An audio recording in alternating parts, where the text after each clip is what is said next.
que es de tu creación. Es para tu despedida. O sea, no te puedes ir si no haces el Eso postre. está ¿no? buenísimo. Sí. Y entonces uno es pues incentivarlos. Digo, yo di clases muchos años y me gustaba mucho como hacer esta clase de cosas para los alumnos, porque pues a mí en la escuela no me dejaron hacerlo.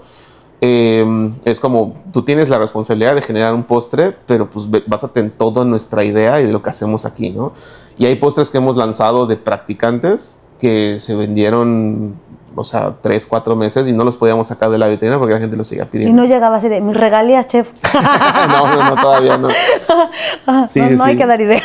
Pero vaya, y al final los etiquetábamos y los publicábamos. O sea, Sí, claro, o sea, sabían que eran de ellos. sí, siempre le decíamos, y cuando llegaba, digo, aunque ellos ya no estaban con nosotros, llegaban los clientes y yo siempre les decía como, este postre lo hizo nuestro practicante Qué tal. padre Y está eso. al final es como, no te voy a obligar porque hay practicantes que no lo han hecho y si no quieren, Si no pues, quieres, pues no va. pasa nada.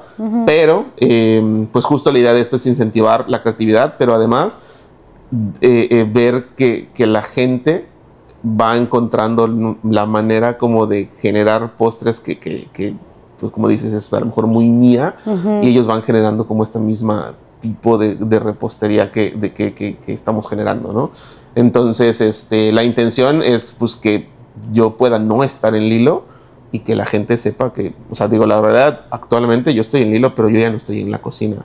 Yo estoy en la parte, en la computadora, o estoy ya haciendo compras, o viendo otras cosas. Sí, más en la parte comercial. Y quien se hace cargo de la cocina es Liz, la chef Liz, y ella es mi encargada, y ella es la que se encarga de ver. Entonces, si tú hoy en día vas a Lilo y comes, lo que estás comiendo, lo hicieron ellos.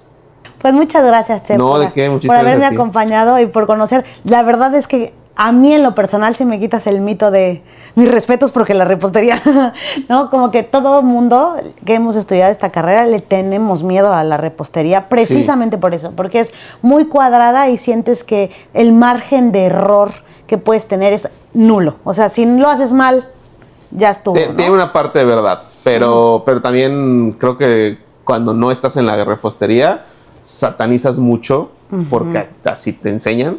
Que es como no hay margen de error y la verdad es que sí puedes llevarla de otra manera. Exacto. Pues sí, a mí me acabas de quitar ese tabú que tenía de que ni siquiera lo intentas, ¿sabes? O sea, te dices, ¿sabes qué? No, ni siquiera voy a intentar la repostería porque a mí no me sale y hacer hotcakes te dan miedo, ¿no? Claro, Entonces claro. dices, me acabas de quitar eso. Muchas gracias por tu tiempo. No, ¿de qué? Por tu creatividad y aparte darte cuenta que un gran chef puede venir, diría el de Ratatouille, ¿no? A veces ves a alguien que da clases o que en tu caso músico y que sea un gran repostero. Qué delicia haber platicado contigo. Muchísimas gracias, pues igualmente, y gracias por la invitación. No, al contrario, gracias a ustedes. Recuerden suscribirse, darle like para conocer estas y más historias de grandes personalidades que hay detrás de esos grandes platillos. Muchas gracias, Chef. Muchísimas gracias. Muchas gracias. Quédense con nosotros. Bye, bye.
de Término Medio Podcast.